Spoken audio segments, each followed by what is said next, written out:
Welcome to Bro Taste This. Good morning, good evening, and good afternoon. Welcome to Vida, Vino, episode 21. I am Luis Pablo. Joined with me is Philip Golden Corral. Woo. And we have Juan Legend. Thank you. On Hold this the applause. on this podcast, we break down wine, food, news, and our childhood trauma. We'll be joined by Jay from Super Bracket Bros podcast. That's right. One half of the Super Bracket Brothers. One half, exactly. And we'll be bringing him in a second. We just want to take this time to highlight the wine of the week.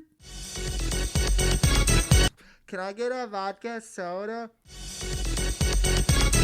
This is a wine bar. This is a wine taste. This is Juan. Tell us what we have in front of the woman trying to order vodka soda today. We have a 2020 Pinot Noir. It is called the Purple Owl. It is out of California. We're going to basically break it down. Ooh, it's got a sexy velvet color. Very light purple, light red. This is very dark. It's Pretty see-through, though. You can still see through you it. can still see through it, but it's that dark velvet burgundy color. Oh, it's very full-bodied, in my opinion. For a Pinot Noir, it smells kind of floral to me. It does have some wheat on the bottle itself.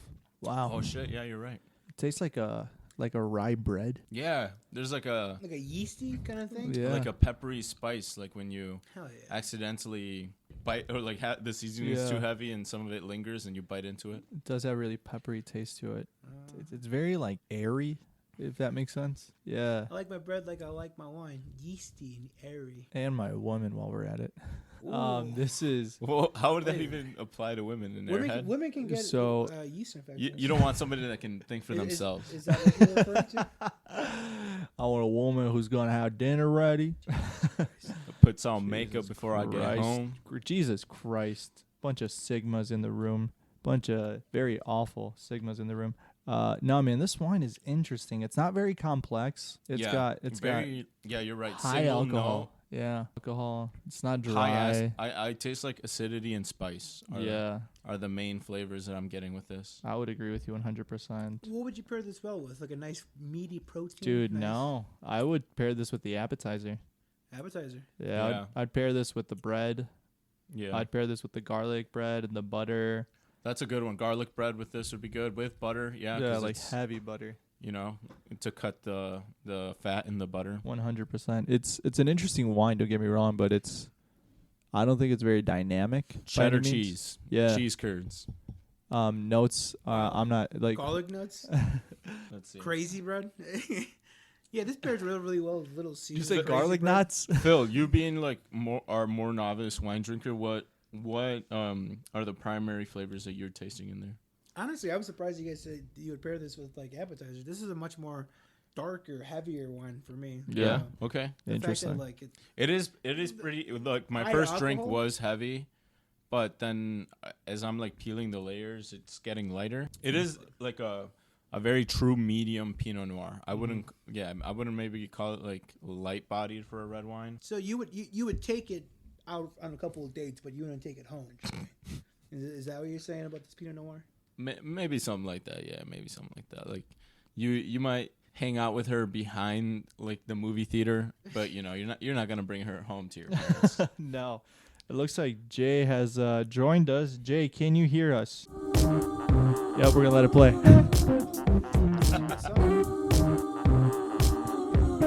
Does the song ever end? It's like 24 seconds. It's like a bad LSG trip. All right, there we go. Welcome back. After a handful of some issues, we are live with Jay from the Super Bracket The Bros. super bracket. One half of the Super Bracket Bros podcast. We're, That is correct indeed. Thank you guys so much for having me on the show. I'm super excited to be on. Thank you for joining us. Yeah, thank you, Jay. Thank you. We brought on Jay at this time because we're gonna talk about a few current events, But for the most part, we're going to stick to different media, that being video games, movies, comic books, things of that sort, and as well as the NFL, since we're quite literally weeks away from the Super Bowl. We just lived through some of the most exciting playoffs in recent history. Tom Brady just retired, but we'll save the rest. We'll save the rest for a little bit later. Yeah. I'm sure Jay's very happy to hear that last little bit about Tom Brady, but... Dude, I'm so sick of seeing that guy's face around here. I am so happy he's done. So happy. Yeah? So happy he's done. Yeah, because So he happy. used to beat up on the Colts pretty bad and used to not allow you to win as many Super Bowls as maybe you should have. Hey, yes, that's it. There's really no two ways about it. That is the truth. Yeah, he's your Aaron Rodgers, so trust me, I get the feeling. You feel the pain. It's a very familiar feeling over here, being a Bears fan. Before we get to the meat and potatoes, Yeah. Jay, tell us about yourself here. Tell us more about Yeah, you're explain. one half of the Super Bracket Bros, correct? Yeah, sure. Yeah, so absolutely. I'm host of Super Bracket Bros. Super Bracket Bros is a podcast about fictional characters from different universes battling each other in theoretical matchups. Eli is my co-host, and we've been doing it for over 2 years now. And it's a great time. It's a lot of fun, and yeah. And you guys keep it pretty lighthearted. It's never like one of you has a very hard opinion on anything and the other one kind of gives. But, the most recent episode between Black Widow and Archer, which are... I love that episode. I've seen hours of Archer. I've seen hours of Black Widow. And it's like, you guys really do a good job of breaking down what the strengths are of each character and also what like the downs are. And I think it's a very fair... My favorite depiction part of the podcast. Sorry, I don't know why I just really interrupted you like that, Luis. Oh yeah, get used to that. my by the favorite way. part. It's gonna be a very common thing in this. For real. No, go ahead.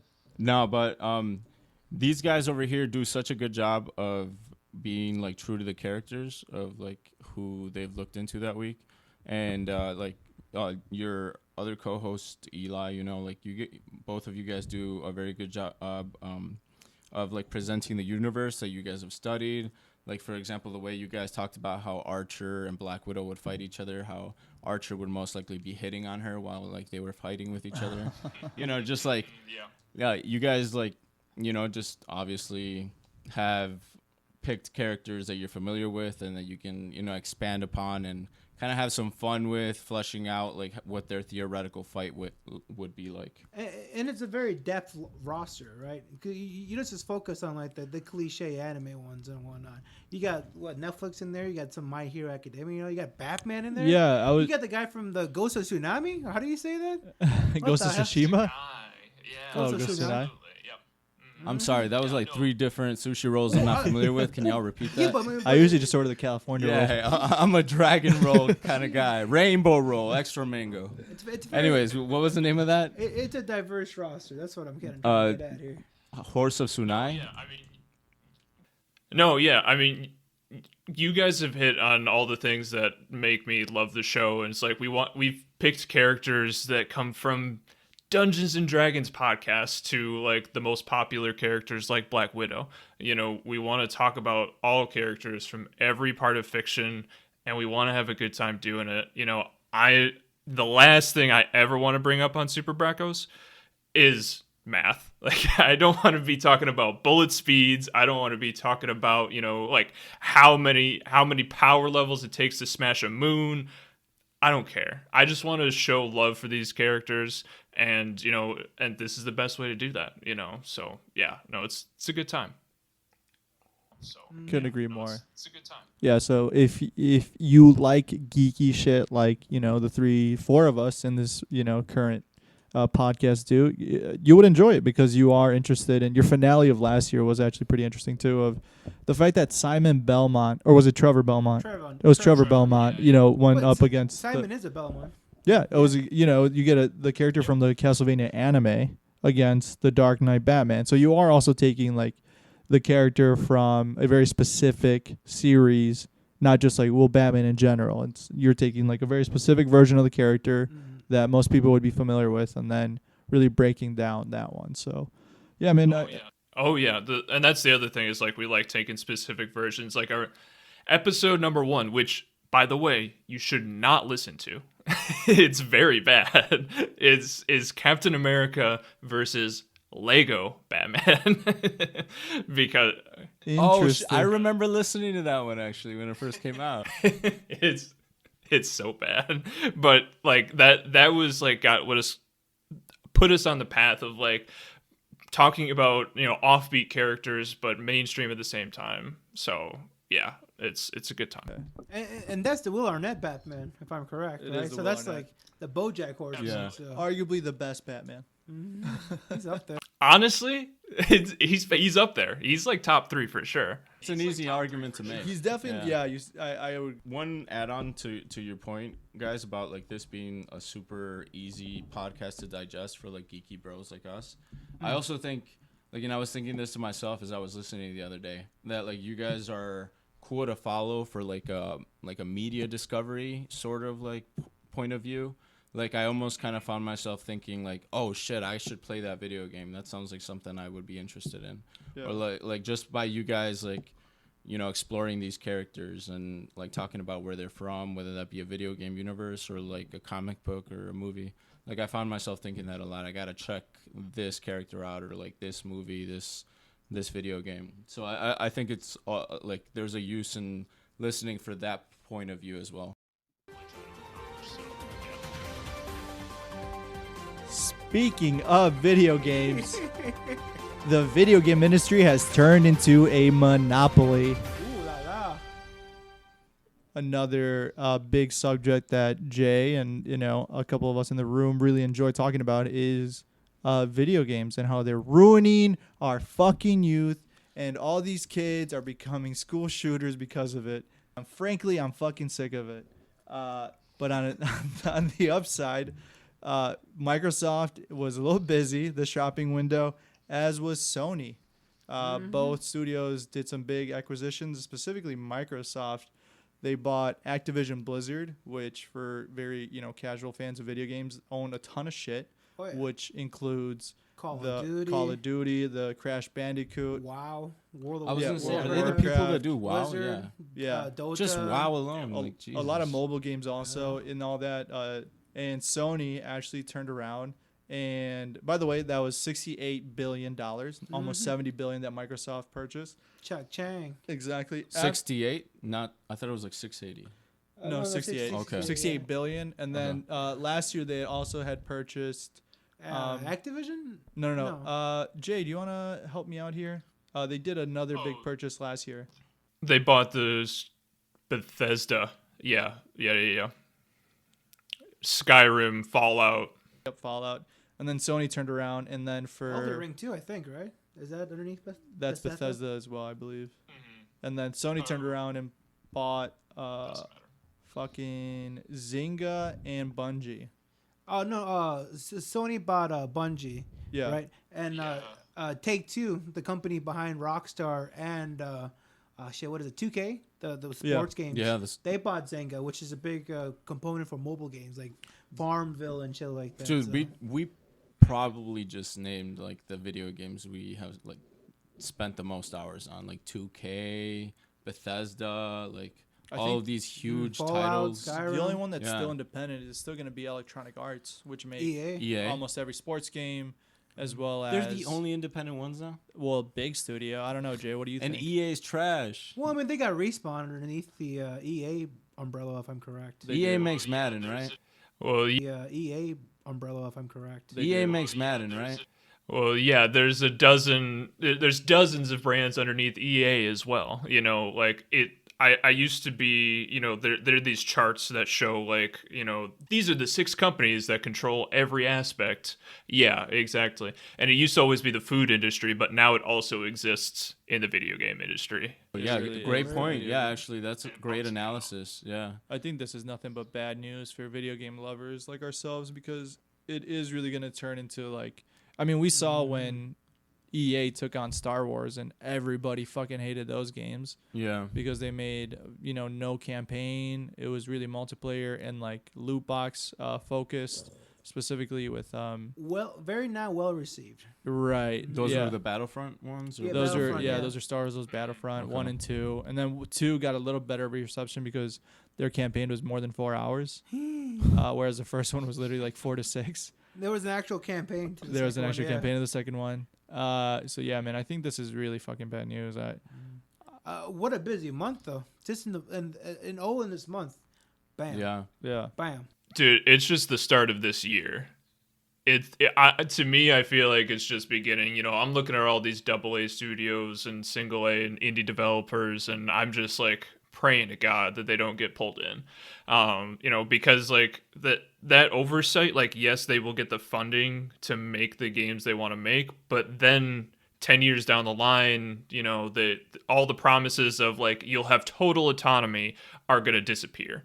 They're gonna have a handler that's gonna come in and say, we don't really love that message that you're sending, so could you just kind of tweak the ending here, and it's just it's downfall from there. Yeah. Mm-hmm. It's gonna end badly, downfall right? from there. We saw that with No Man's Sky when Sony kind of started funding them, and they ended up promising way more than they ended up putting Delivering. out the first time. Yeah, because it was this like super open game where you were gonna be in space and travel to different planets, and they had promised multiplayer and interaction with multiplayer, and then when people finally came in, and the game came out, it was rushed. So planet that someone had already landed on, and they would leave like a small message for you that you could read through text. Wow, get the fuck Like, out and yeah, that's how it started. And Yeah, so it was all hype though. At the end, it was just a copy and paste essentially. Yeah. No difference. Yeah, No Man's Sky was super hyped. Like, people were I pre-ordered that, and then I canceled it at the last minute. I can't remember why, but I dodged that bullet, and I'm very happy I did. But, yeah, No Man's Sky was an absolute mess. yeah, that now, yeah, what, 4 years later, It's absolutely fantastic. it came out in what, 2013, 2014, and now, yeah, 8 years, So, yeah. 8 Wow, years that's been later. that long, yeah. Yeah, 8 years later, and it's finally Yeah. people are I like, think they're oh, making a second one, aren't they? No Man's Sky 2? Or is that just a meme that I saw? I haven't heard anything about that, but I mean, they've put out so many free DLCs, granted. So props to them for that. Yeah, and the other big thing too is that I think most people who see the movie industry through a black and white glasses, the way Juan in the room does, or anything that Marvel makes, he is anti. The same thing is going to happen to video games, where they're all going to have the You're same. so right. I mean, Oh, fuck, you're right. Because Disney owns a ton of shit now. Fox, Marvel. Fuck. And listen, This I is love gonna the Marvel suck. Cinematic Universe, but No, you There don't. is You don't love problems. it that much. You tell I do yourself love that. it. You just No, tell 'cause- yourself that because it's called a sunk cost. You've already invested so much time, and you keep sunk telling cost. yourself. no, but I that they're invested good. time already because I fucking read those comics. I watched the 90s cartoons. Yeah, but I know that you don't think those movies are that good. I think some of them are really good, and most of them, like Yes. most movies, are okay. See, Yeah. I Okay. Fair. I Thank think, you. I think Luis has Sounds a fair very point, though. brutally honest. I mean, look what happened. I'll agree with that. Look what happened in Call of Duty, right? Everyone loved Call of Duty. Modern Warfare 2 was a shit, and then it Blobs got 2. overplayed. Yeah. Just cookie cutter, too much of the same shit. Everyone died off. the most bought game Yeah, this homie. year, Like though. that's why. Yeah, Vanguard. People still, Yeah, it was Wow. the. still it buy w- these games. yeah, people People sti- still buy them like crazy, like they're Yeah, fucking there's people like hotcakes. Juan out there buying that shit. Yeah, as long as they No, put. see- Yeah, no, see that's the thing. It's like that's why EA is still viable. That's why they're still charging $60 for the same version of Madden for a decade now. Yes, Get him. Yes. And every that's year, why I buy Madden like once every 4 years. and every year I buy FIFA, Yeah. and I'm like, not again. They're not gonna get me Not gonna again. get me. Every And year, I buy the WWE 2K. That's because Dude, That there are sucks. like smart little. Yeah, you're basically paying $60 for an updated roster at this point. Which, like, if that's your gaming, like, I don't want to dog on you. Like, that's totally fine. But it just isn't encouraging. It isn't encouraging them to make a better game, though. And it eventually that's going to catch up. But, like, right now, it's just, people are still buying. But I think it's truly in 10 years, yeah. I think it's they'll true. actually make Madden 2. I'm Right, still playing Madden online with Mitch Trubisky as my quarterback. That's how far back I'm still repping Madden. See, I buy Madden, but like give that shit a few years. Ride that out a few years. Hold it out. Yeah. Hey, you take that shit back. Well, it's also because they don't have competitors. No, yeah, that's They true. don't, like FIFA has had a few that have come out. Like Konami was making Pro Evolution Soccer, which was like a small competitor. And just this year, there's a new game called UFL that's going to be a soccer game, and that's free to play. I was going to say they don't have competitors, though, because they have like exclusive licensing rights. But with that being said, but most people don't give a fuck about like licensing and whether you're using those characters. They just want a fun game to play. Yeah, I guess you might be right. I mean, about that. for a while, There are two very different crowds on that, because I know there's a lot of people like just completely honest, I would never play a football game that I could not play as my team as, Fair point. And your team is the Bengals, right? The Bungles. No, yeah, I'm about to take off this JT jersey from Jay my Breezy? Joe Burrow one. Joe Brizzy. Damn, I didn't realize that was Jonathan Taylor, from the 28, got my University dude, of this Wisconsin. year. Absolutely, and that's the other reason why I got it, because from live in Wisconsin, from Wisconsin, being on my favorite team, I was like, you know what, JT, MVP caliber season. I needed a new jersey. My Andrew Luck one was just not cutting it anymore. So, yeah, I had to go with JT. Well, my wife got me this for my birthday. And Beautiful. Shout out to the missus. right before he scored 5 touchdowns in the Bills game. Sounds like a lucky jersey to me if I've ever heard something. Yeah, dude. I love this thing. I've worn it every Sunday since. Are you very superstitious when it comes to that jersey? No, not at all. No, no. I mean, like, I like it because I like wearing it. I have no inclination that if I wear this, JT's going to get over 100 or under 100 if I don't. Just a coincidence you got 5 touchdowns. Are you that big of a fan, like, Juan and I are, about sports, where if your team performs badly, you start beating your wife? Jesus. I think this might be an isolated problem. Yeah, so you really wrapped Juan up in that. Yeah, I was going to say. Where if your team loses, it ruins your week. You're like, God. And the rest of the week, you're like, they could have done this differently. They could have performed. They could have played this guy instead. Brings the relationship that much closer. Yeah. Yeah. It's one thing that I have. It's one thing that I have. I take pride in is not connecting to that. Like I love the Colts and I'm invested in their success. And like when they lost to the Jags, man. Oh hell yeah! That day was shot, but I Broke your heart a down little for, bit, weeks just a or little bit. anything like that. Yeah, like that day was shot though. Like I had stuff to get done. That just didn't get done. No. That is really funny. No, man. When my team loses, I am the fucking worst person to be around. You carry that shit with you? You wear it on your sleeve? To an extent. I'll be like, because the missus will be like, hey, what's wrong? And I'm like, I'm just kind of tired today. And in the back of my head, I'm like, if we just fucking fire the coach, then all of our problems will be fucking solved. Speaking of coaches, Brian Flores, the former head coach of the Miami Dolphins, is suing the NFL for being racist. Who knew that rich white people would be racist? Who would have seen that coming? Breaking news. Shocking. Shocking that the people that made an uproar when Colin Kaepernick took a knee during the national anthem to highlight police brutality. Who knew those people were the racist? Jay, what's your take on this? I want Brian Flores to be our defensive coordinator. I was bummed to see that he's suing the NFL because I was like, oh well, probably not going to get. He's definitely going to get blacklisted. Oh yeah, Or more than likely, yeah. Yeah. And so from a purely selfish perspective, this did bum me out. But also, like, I read that news story and I was like, finally, someone's actually saying it. Like the thing that we've known happens across the league, all of these tanking teams, someone's actually said it.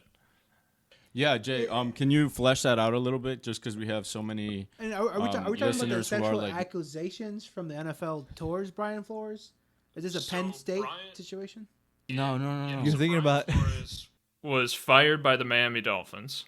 and he has gone back and he's suing the Dolphins, the Giants, and another team. Broncos. Yes, who he had interviewed for, but they had decided on a coach without even considering him. They just interviewed him because of his race, and now he's suing because he believes that he was fired due to his race. And also, the more interesting part of this to me, besides the racial aspect, is that he's also accusing the Dolphins of willing to pay him $100,000 per loss.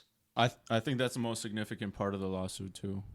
Yes, absolutely. And if I'm correct, the purpose to lose was to get a better seeding in the draft. That's right. Which, by the way, brilliant. I would do that if I was a Dolphin GM. I'd be paying all my dudes to take. I'd be paying them an Applebee's gift card. I'll be paying them in any kind of gift card I gas can get. cards. See the price of gas out here? We need to get Tony. Does Tony Romo still play? Get his ass his number 1 draft pick. Bring him in. Burlington's own. Burlington's own Tony Romo. Oh man, what a The Chocolate City's own Tony Romo.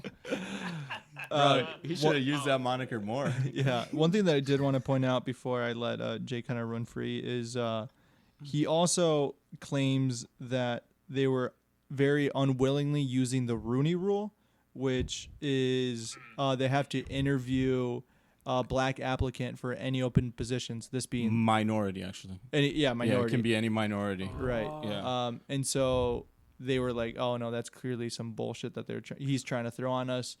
They showed up to an interview an hour late and apparently extremely hungover. That's right. That what Luis is talking This about is the right Giants. now. The Giants. John Elway, right? No, homie. That was the Broncos. John Elway. The Giants were the people who. I apologize for the misinformation. That's Bill Belichick is the Yeah. Giants, right? So there's a few different incidents that happened with Brian Flores. One, he got fired from the Dolphins for not cooperating and taking the L? Yeah, like he was instructed to by his boss, aka the general manager. So he wouldn't tank during his first season, so that kind of got off to a bad start with his team. He supposedly didn't love his quarterback and was vouching for a different quarterback when they were drafting him, and his input was disregarded, and that other quarterback turned out to be much better. Point it doesn't matter. Once he gets fired, right? After 2 winning seasons, after the Dolphins had not had 2 winning seasons in a row in 20 years or something like that.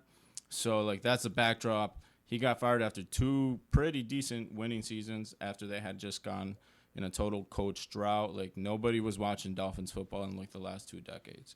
And they still fired him even though he's been their best coach in those 2 decades. So that's kind of why he's bringing up the whole race part. And They fired him because of the Rooney Rule? No, where the Rooney Rooney rule rule comes into place is with the Giants and with the Broncos. The Broncos brought him in when they had essentially treated the interview very unseriously. The owner, Very unprofessional. Yeah, the owner and the team president were all disheveled and drunk or had alcohol on their stench from the night before. Visibly that. hungover, apparently. Yeah, some frat boys or some shit, right? So how are you? That's very telling because you're quite literally interviewing someone to be the CEO of your $1 billion operation. You didn't take it seriously if you showed up in those conditions. So he's making that allegation with them, and with the Giants, he's alleging that he got a text message from his old boss and a connection to the Giants in a way, Bill Belichick. The legendary coach. He's the sexy guy that wears no sleeves on his hoodies. Right. Darth Vader, the Sith Lord. Point is, Bill Belichick had texted Brian Flores by mistake saying, "Hey, Brian, I heard you got the NYG job. Congratulations." And Brian Flores was like, "Oh, my God, that's amazing. Do you know something I don't know? What's going on?" And then Belichick goes on to say, "Oh, my bad. I was trying to text Brian Dable, not Brian Flores." And this is all in text messages, and this is evidence number 1 of the allegation against the Giants because he got this message days before the Giants announced their actual hiring of Brian Dable. Yeah. And he had essentially gotten the interview like days after he got that text message. Like already So they weren't even considering they him weren't even considering him. They were just bringing him in to like to abide by the Rooney rule. Yeah, exactly. To cross off some check marks. That's like, some cross off a bullshit. checklist. So like there's a few different allegations in different ways that he was mistreated. But I think the ones that are like the most important ones, and like some people are saying that they might make them sell the team if like this is proven, or at least the general manager is going to get fired and blacklisted from sports for the rest of his life. But yeah, if that tanking thing allegation is true, dude, like oof, like he's gonna get Pete Rose. They're gonna sue the shit out of him. Everything, like they're gonna throw the book at that guy. He was a whistleblower, and now they're punishing him for being a whistleblower. I'm not talking about Brian getting the book thrown on at him. I'm talking about the general manager who offered the $100,000. That was like, yo, I need you to. Ain't that his business? And maybe to an extent, but people like Jay said, people have always thought like that. Some teams do that, but like there's never been concrete evidence like that. I mean, a couple years ago, basketball was caught in a referee scandal of that nature in the playoff season, right? Yeah. Referees were taking bribes or something of that nature. Well, I just saw today that Hugh Jackson, the coach of the Cleveland Browns from 2016 to 2017, went 1-31 over those 2 seasons. Jesus Christ. Encourage via like his contract, be like your roster has to be under a certain age, various handicaps essentially. Not saying we'll give you money if you lose, but we would like you to do these things that are going to be bad for the team but good for the future. And he was contractually handicapped, yeah. Black head coaches becoming scapegoats for really shitty seasons. Are you fucking kidding me? And Jay, I'd like to get your opinion on this. That kind of feels like not only are you setting them up to have a bad season, but you're setting these coaches up to have a bad future, because all of a sudden they're going to go into interviews and the first thing that's going to be brought up is, well, you were only 1-32. Yep. Why would we hire you when you have a bad track record of getting results? When in reality, the big picture is, well, I was purposely, like you said, purposely handicapped so that the franchise over a course of maybe 10 years would start getting results. And me as a coach over those 3 years, I had my hands tied. Like I did the best I could and ultimately, dumbfounded when it came to getting wins. Yeah, and exactly, and you're looking at 1-31, and like he wasn't a coach after that. Like he went into I think like broadcasting, I believe. But yeah, like the last thing you ever want to do in an interview, or at least I was taught is bad, interview skills is like bad mouthing who you just worked for. Like that. It's just 101, it's not something you want to do if you want to get the job. And so like, yeah, you're supposed to take responsibility, but also like, like 1-31 is, kind of unexcusable, but you have these other factors. It's wild. And so I'm glad they're talking about it though. Yeah. I'm glad it's being brought up because the people that watch the NFL are, I think Juan said it in earlier podcasts, a couple, that the NFL has become the modern day church. So every Sunday, these families get together, and instead of going to church, they really rally behind their team. And I know it because I live in a very conservative town, and the Piggly Wiggly, that's the best time to go because these lunch pail, blue collar workers are watching the NFL while I'm grabbing my Sunday pork. And it really is interesting that a lot of the NFL fans, not a lot of them, but it seems like a majority of them tend to be that, they're more conservative, more right-sided, and you definitely saw an uproar. Tradition, exactly. very traditional. If I'm glad that it's being talked about, but then the first thing in my mind that came to was this is going to get a really bad backlash. Oh, because of the fans. And if the fans can't rally behind it, then, it isn't going to you know what, take homie? off. Like surprisingly, so far, like the commentary online seems to be pretty supportive. Like surprisingly, But that's online. Yeah. that's true. That's until true. we see like the fans. That that's can until be we a see like younger fan base the that owners. leans Yeah, towards. and you're saying online. Who's online this the is, most? This is young people, Not the churchgoers. young liberals like us. When I compared football to church, I meant like it's quite literally like the last public like activity. You're trying to save face in front of Jay right now. No, I'm just trying to flesh that out. You said people from Wisconsin consider Aaron Rodgers the new Jesus Christ. That is what I said. Those were your exact That words. is what I said. Those are your The new exact words. Messiah. But isn't that true though? He beat COVID. That's true. That guy Very came true. back and He like beat COVID. in 4 days he rose or something like that. I think he had like And on the seventh day, he rested. he was like the only person in the world that has ever caught COVID in just one specific body part. I don't know if you guys were aware, but he had COVID this toe. year, and he beat that as well. He, I think You he's- said his wife had camel toe. COVID No. toe. he himself had COVID toe. I think he was being okay. facetious when he said that, but yeah. Well, listen, he came. I don't know if I said this last week, but he came out and said people were rooting against me because of my anti-vax remarks when I'm not anti-vax myself. Let's all give a round of applause. Shout out Aaron Rodgers. Predictions for the Super Bowl. Joe Breezy's gonna take it. Joe Breezy. Yeah. Breezy. Is that who you're going with, Jay? Oh yeah, absolutely. And why is that? How did the AFC and the NFC championship look to you? They were amazing games. You know, they were actually like legitimately very good games. And you know, I think he got sacked 20 times in the last 2 games, and you know, still found a way to win. Like, you know what? He's making it look like Madden, like He's got it. when you give it to your cousin with a terrible team and he still whoops your ass. Yeah, exactly. You know, I mean, like, I guess, you know, like the Rams have the experience, you know, they have more players that have been to the Super Bowl that have done this before. And you got Matt Stafford, who's obviously on fire. You know, he's motivated to get this done.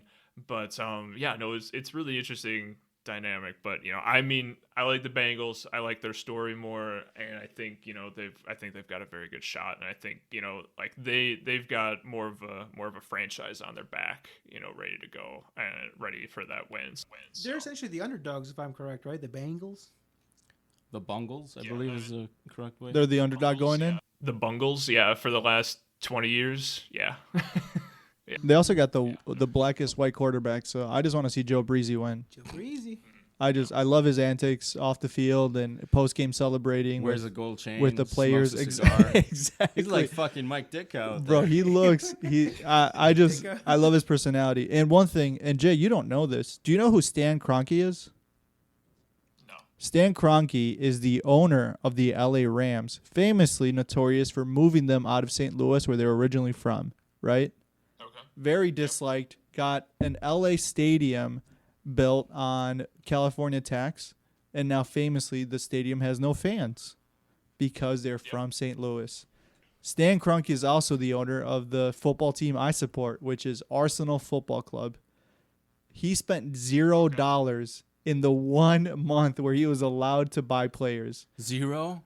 Arsenal sold 6 players in January and brought in 0. Holy shit. So it was like a fire sale. It was a fire sale. And that's 6 players in January on top of 4 players that left in the summer. So now we have a very, very thin squad. And That's wild. our forwards have a combined 3 goals. Our 2 forwards, How many games? they're both, there's been 18 so far. What? In the Premier League, it's 18-19. In the Premier League, they have 3 combined goals, the 2 of them. Did they play the majority of the season though, or They've been playing. Okay. And not to mention that the big issue is that their contracts expire in the summer, this coming up summer. So our 2 forwards we have now can essentially leave for free in the summer, and we haven't brought anybody in to replace them yet or even compete even compete or give anything. depth or anything? Exactly. So What? that's why I want LA Rams to lose even more. Yeah. Because Okay, so fuck the Kroenke family. And to flesh that out even more, they're like the Death Star. To give you an analogy of what kind of team they are, He married into Walmart. The Because Rams? the Rams. Like, let me give you a little breakdown of like, because I love the way that these two Jay teams made a have face. been Wait, built. Jay made a face. Why? Like, let me flesh this out for you, Jay, and tell me if you think this analogy works. Like, in my opinion, the Bengals were built in a very like traditional way. Like, they drafted Burrow, they drafted weapons. You know, like the dude has been with the team 2 years. He was a rookie with them. Everything, right? They did make quite a few moves during free agency, but for the most part, their marquee players, Jamar Chase and the quarterback Burrow, were drafted, right, to be exactly who they are. So they were built in a very traditional, like almost safe, long-term success kind of way, but they're still having short-term success, so that's great. It's very sustainable, is my point, versus the Rams have like traded away every first round pick they have for like the next 10 years. And they have essentially, like they haven't had a first round pick in 4 years or something like that. Right, Jay? And yeah, it's something to that effect. And they don't have it for the next 3 or 4 years too. Yeah. Cause they're always trading for players Immediate like success. Matthew Stafford, Von Miller they traded for on the defense. And like these are a lot of the times they're almost like mid-season trades or a few weeks into the game or into the season. So like that's when they see that they're having some success, but hey, if we just sharpen this defense a little bit more, maybe we can really make it to the big game. And that's what I mean. Like they have acquired these superstars, Odell, Von Miller, Matthew Stafford, from a lot of different teams. So there's like this Frankenstein Death Star thing that's been put together, but hey, like it's working and it kind of has been.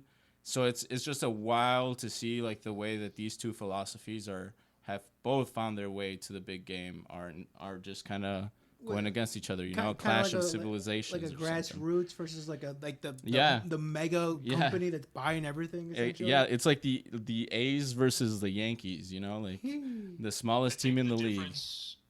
The difference to me is that I think if the Rams lose the Super Bowl, it will be a failure. Yeah. I think if the Bengals lose, it's not True. a failure. True, because it's only their second year or his second year. Yeah. Exactly, it's incredible. But if you go all in, 3 first-round picks for Matthew Stafford, a quarterback that has been injured on and off, has lost 1 playoff game, never won one, and you mortgage your future for that, and you don't win the Super Bowl, then it's a failure. It's a failure. Then everything was for nothing. Exactly, it's incredible.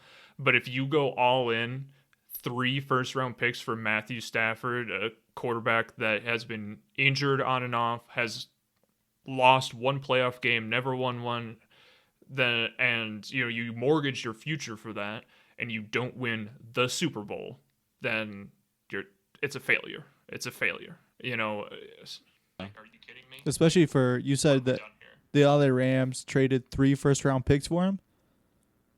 I believe so. Which is a shit. I mean, that's a lot, dude. That's a lot. Yeah. First round picks are gold. A chance at marquee players for your franchise. And I will say, like, the difference between a first round pick and a second round pick, like the only way a first round pick really matters to me is like a top 10 pick. Because that's where you can get like generational talent. The guys that are coming onto your squad and are going to make a difference instantly. But like the Colts have found so much value in the second and third rounds over the last couple of years. Darius Leonard was a second round pick, and because he was a short guy, no one thought he could do it. But is he a short guy? He's a short king. Yeah. Wait, how tall is he? Because he's just got the longest arms, dude. Shout out to everybody under 5'10". Hell yeah. He's got the span of a 6'10" person, you said? Oh, Bless you, okay. Mijo. Sorry. He's Short 6'2". kings are attacking. I was going to say, like, he doesn't look that short. But, hey, Jay, that actually brings up a great topic, that great transition into this. You're mentioning Darius Leonard. What is your impression of his head coach or defensive coordinator the last few years? Because I'm sure we fucking hired the guy. And I'm kind of underwhelmed. The Bears. But yeah, for those who don't know and wonder what I'm talking about, Jay is a fan of the team that the Colts or the Bears hired their new head coach from. And he's talking about The head coach. a linebacker who was coached by that particular coach, the head coach. Yep, his name is it's Matt Eberflus. Matt Eberflus. That's right. Could you elaborate on what you thought about his coaching, like the defense in Indianapolis, like your overall picture of him? If you could predict how you think he would do with the Bears, let's see. Give it a whirl. Was he there with Andrew Luck around that time period or no?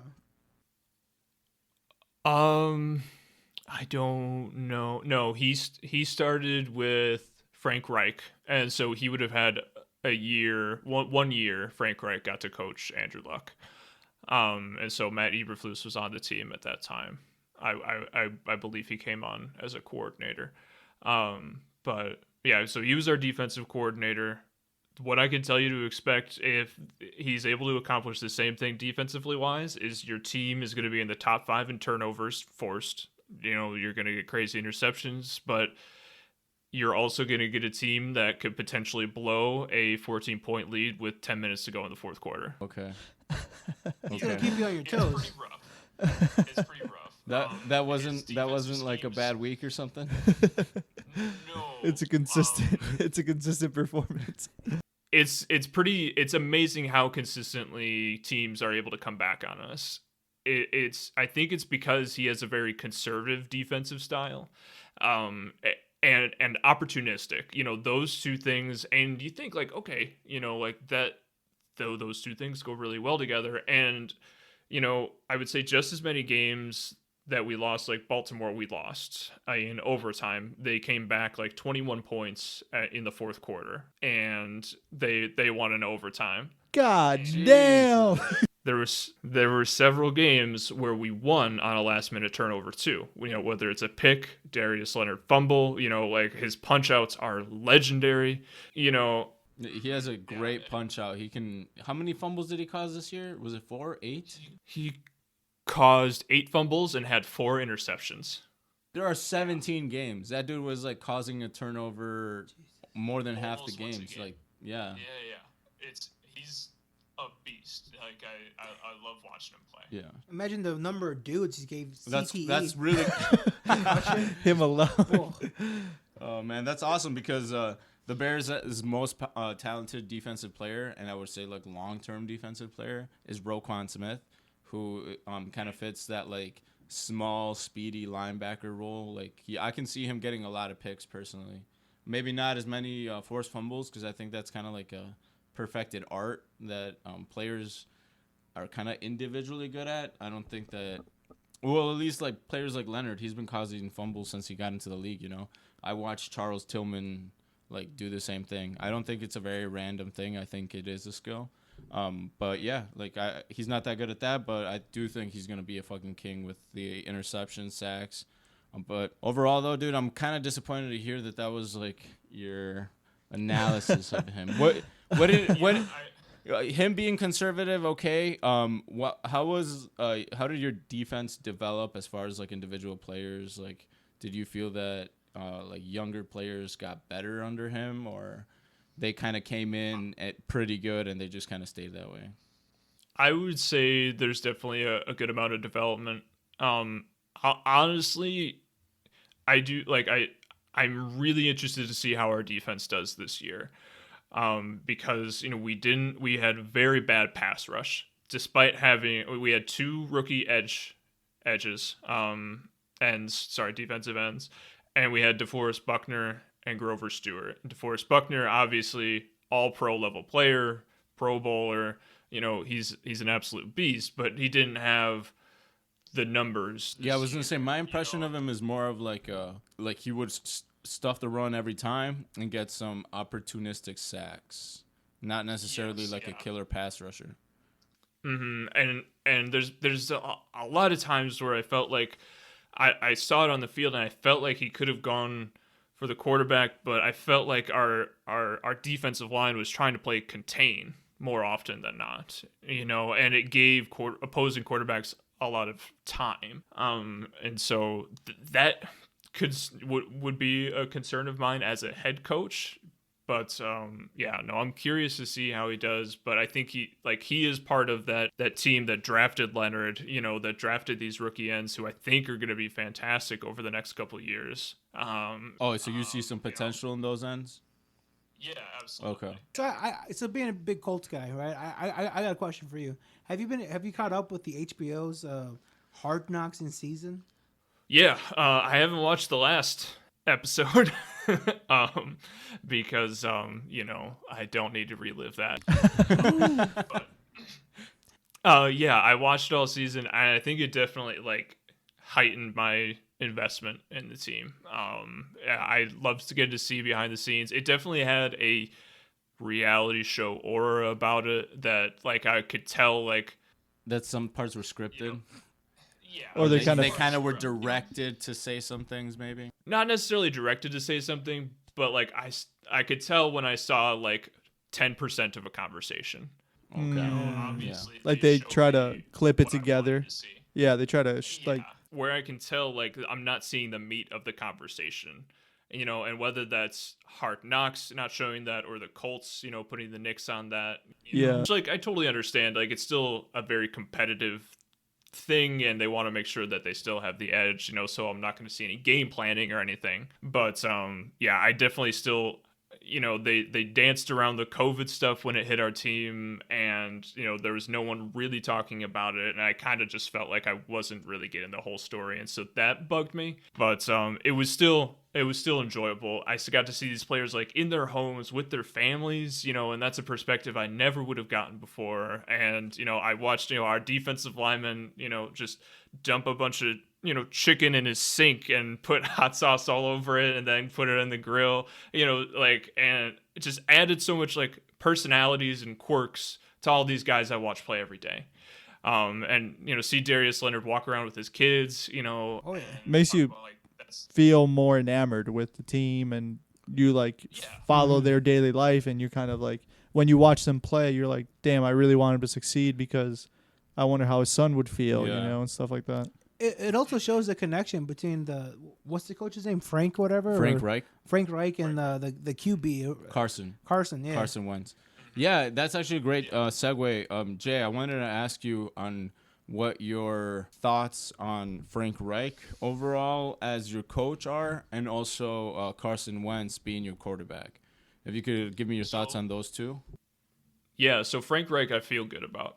I think I like Frank a lot. I think he hasn't had the same quarterback in the 4 years he's been our head coach. He went from Andrew Luck to Jacoby Brissett to Phillip Rivers to Carson Wentz. So he has not had the same quarterback, and I think that consistency is key. And so, but over those 4 years, we've had an exactly 500 record. Across the board, it's dead even. And so not bad enough to get fired, not good enough to do anything in the playoffs. And so now I'm looking at these two, I'm looking at these two, Bible thumpers, and I'm looking them in the eye, and I'm like, okay, this is your second year together. Make something happen. This has to be the one. It's got to at least be a playoff run. You have the best running back in the league. Hey, come on now. Come on. Second place ain't too bad. You can't be mad at being the shadow of King Henry. Well, come on now. Who's the number one running back? Oh, come on. No, Jonathan Taylor, just because Derrick Henry's going to be old news in 2 years. Well, let that happen. Let that happen. Get him. No, it's done. Donald Driver's not playing anymore? Full 2 full healthy years next year. JT's going to have more rushing yards. Hey, how do you know the injury bug's not going to bite him? You don't know that. Well, you don't know that. Don't wish that. I said Meanwhile, Derrick Henry's over here, 260 pounds of pure muscle, stiff arming people into next year. I'm not saying he's not good. I have a lot of respect for him. Obviously, he's killed the Colts on several occasions. That's why. Hey, there we go. That we uncovered the reason why he's hating. Hey, I you're gonna sit here and praise Aaron Rodgers. Ask these guys. I've talked about him being. He willingly took ivermectin just because Aaron Rodgers was recommending it. Was recommending it, and I ordered it from this Indian pharmacy. Yeah, If we this went. hero's gonna do it, so We it's took him. a bro taste this trip down to Mexico, and we're like, hey, you got some? That's right. Yeah. Yeah, I asked the little kid on the street. He was asking me for a taco, and I was like, "Do I look like a rich guy? Like, come on, where's the pharmacy?" Give me what I want. Got some of that. So, Maybe I do need to reevaluate these, 10-year-old high school friendships. all right. Well, we think the Bengals should win, and that is it for news. And we'll be right back.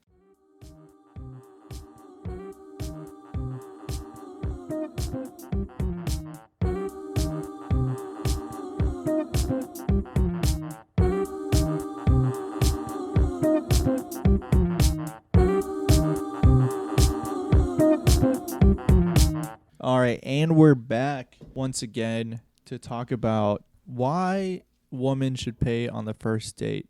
And, this may be a little controversial of a take, but it's 2022, and I feel like, listen, we're out working all day, and the least they can do is just, pay for Applebee's. 2 for $20? Especially since, like, Battlefield 5, they were on the cover of it. If you're in the cover of Battlefield 5, you should go pay out for our dinners and drinks.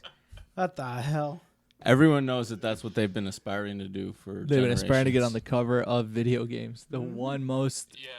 Mostly played by 90% males. If someone runs the numbers on that, I'm sure. And video game developer studios also very female forward. No terrible allegations towards any recently bought studios and alpha college fraternity behavior. And video game characters are one of the most under-sexualized media platforms in all of media history, in my opinion. Have you guys played Soul Calibur?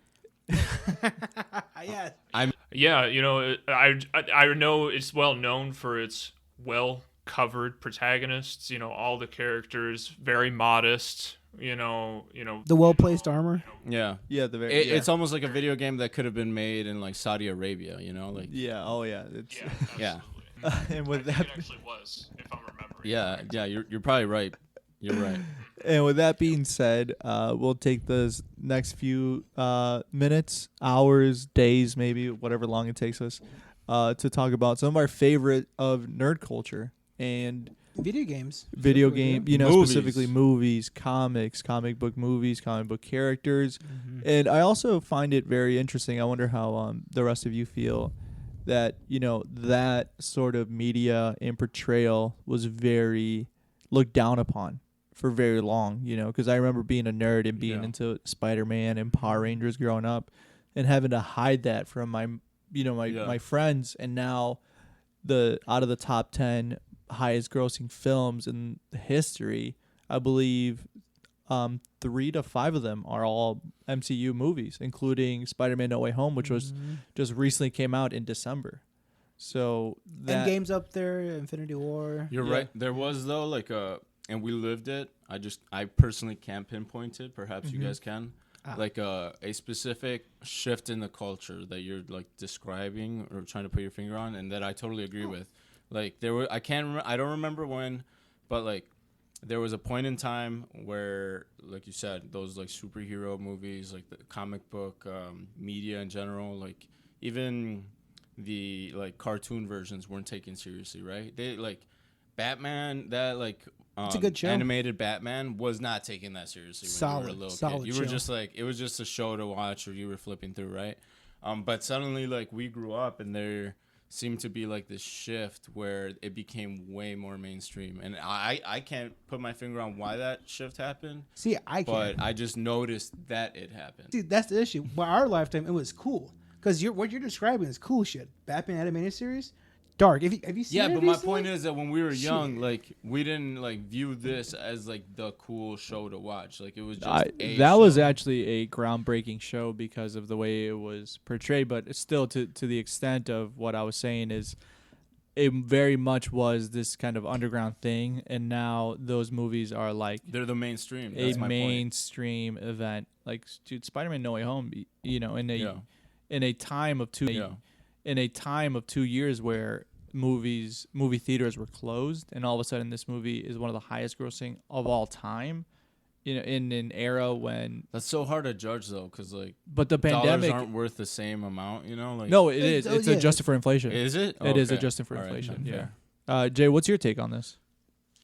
Yeah, so I think the shift is always interesting, but I think it was over time. I think there was just the entire phase 1 of the MCU.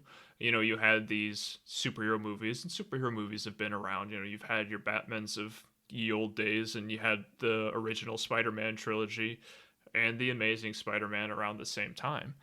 But I think just for whatever reason, people just love that crossover shit. Like I do. Like I have like Super Bracket Bros is about a crossover from different universes. You know, I think just for whatever reason, people just love that crossover shit. Like I do. Like I have like Super Bracket Bros is about a crossover from different universes. You know, like the slow realization of all these after credit scenes, like it's oh wait, that's connected, and it makes you feel smart. Like as a watcher, I watched Iron Man, and then I went to go watch the Hulk, and then I watched Thor, and I was like, oh wait, like Robert Downey Jr. came in at the end of that movie too. Like, wait, what's happening here? You know, and then Avengers, you know, like it came together and everybody came together in the same movie, and I knew it all, and I knew everything about these characters, and they could just go straight into the action. You know, and I think that is also part of it too, is I think that this interconnected universe allows us to have these movies that are all go go go go go go go. And I think that's a big part of it too. But, A beautiful crescendo. It's really interesting. You know, it was a cultural phenomenon. Like I could not have imagined a world in which Infinity War and Endgame work, but yet they made it happen, and it had tremendous support. And I think like it sort of like fed into itself and became this, you know, this snowball going down the hill and catching speed and gaining momentum, and into this, you know, grand experience. You know, because like Endgame isn't a movie; it's an experience at this point. You know, like it's a culmination. 5.5 hours combined, almost 6 hours. What is? Yeah. Infinity War and Endgame, Oh, together, side by side? which you can literally watch back to back. But I mean, it's You want to digest it a little bit. yeah, you wanna breathe for a second. To what Jay was saying, he's got a good point, because like I never thought I would have seen Yeah, the that's a great analysis. The way the- that they make you feel smart because they have subtle references, Easter eggs, things like that. or even seeing like the MCU like crossover with like the Spider-Man from Sony, like because of the legal issues, and like to see that in our lifetime, people would pay money. Like I paid money to go see that. Yeah. Like, oh my god, Sony Spider-Man is in the Marvel Spider-Man? What Because the hell? they told you for years that there was this barrier to make it happen, Yeah. and suddenly, Right. boom. that forbidden door kind Yeah. of a thing. And I also think that like the big foundation of this all is comic book fans. So Yeah. these people have been seeing this on a regular basis, like weekly, seeing Avenger comic books of like Spider-Man is in New York, and all of a sudden fucking Moon Knight appears, or Daredevil, or Deadpool.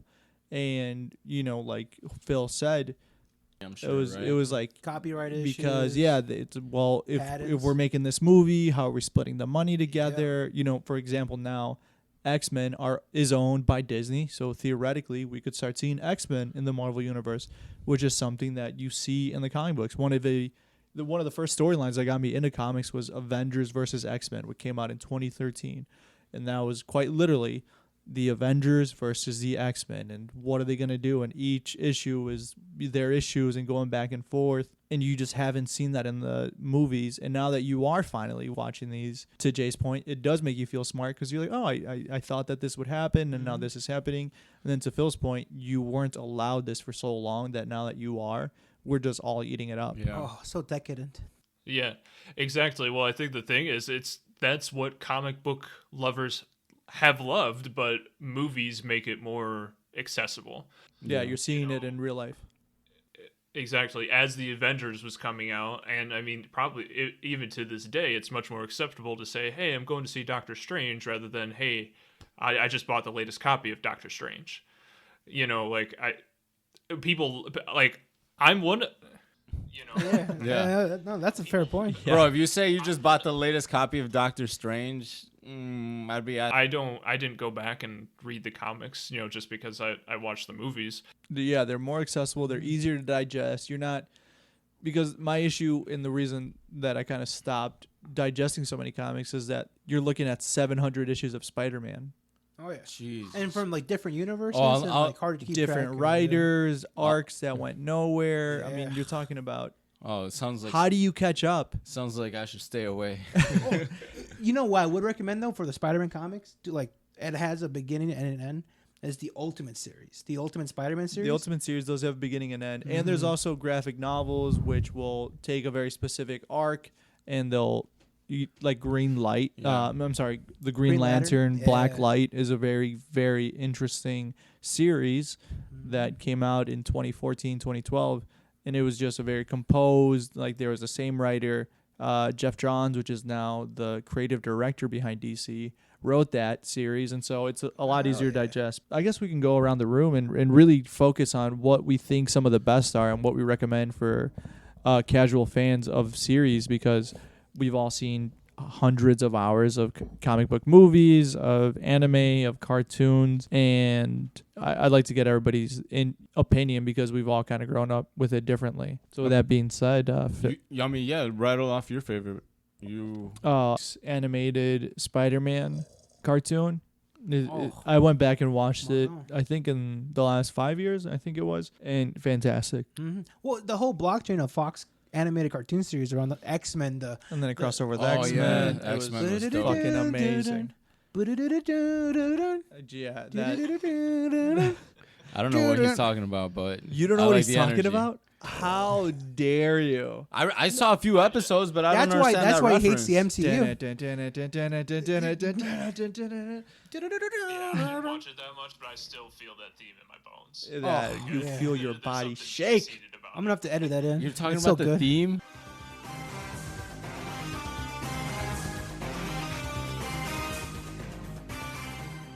You weren't doing it. Okay, The okay. X-Men 90s theme, you don't know what he's doing? All right, fair. It was Wolverine, and then there was fucking Cyclops, and then Jubilee, Oh, and then What a Gambit. Jezebel! Jesus Christ, Rogue A too. woman. Come That's on, a God. woman right there. Ooh.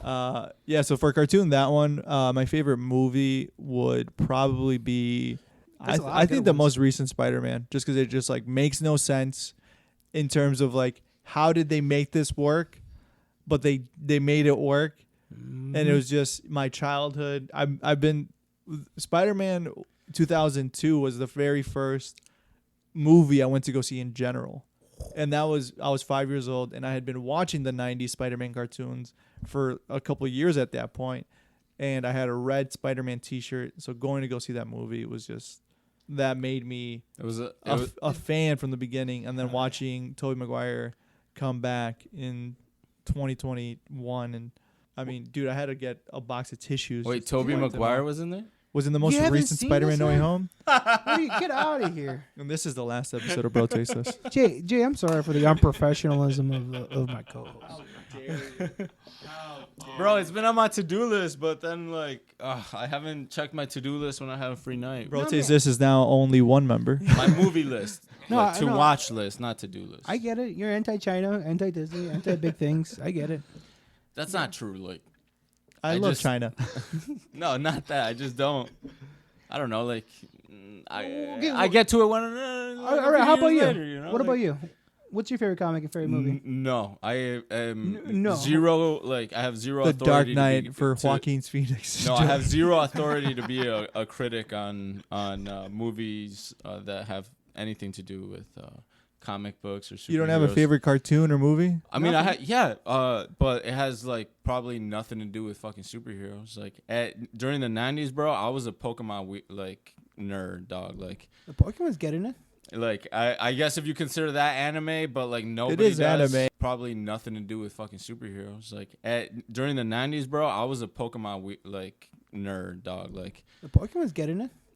I guess if you consider that anime, but like nobody It is does, anime, yeah. but no, it is anime. Yeah, I It know, was made but in Japan. like if you tell an anime fan, I'm a Pokemon fan, you know, They'd be like, watch whatever you want. want. I am an anime fan. As an anime fan, watch whatever you want. Yeah. Yeah. Okay. Well, cool then. Well, I just enjoyed like Ash, Misty, Brock, like that generation of Pokemon. As opposed to Like- Digimon. Digimon. I was a Digital big monsters, Digimon. Digimon. I was Oh, a the big champions. Digimon like stan too, dog. Into Yeah, no, Digimon was definitely in my wheelhouse, like as a digital show, world. Yeah. But it was Pokemon that grabbed me. Yeah. Like, games, Same. physical merch. Video I have games a and tiny plastic Pokemon sitting on my desk. fuck right yeah. now. Is that Lucario? Like, Deoxys?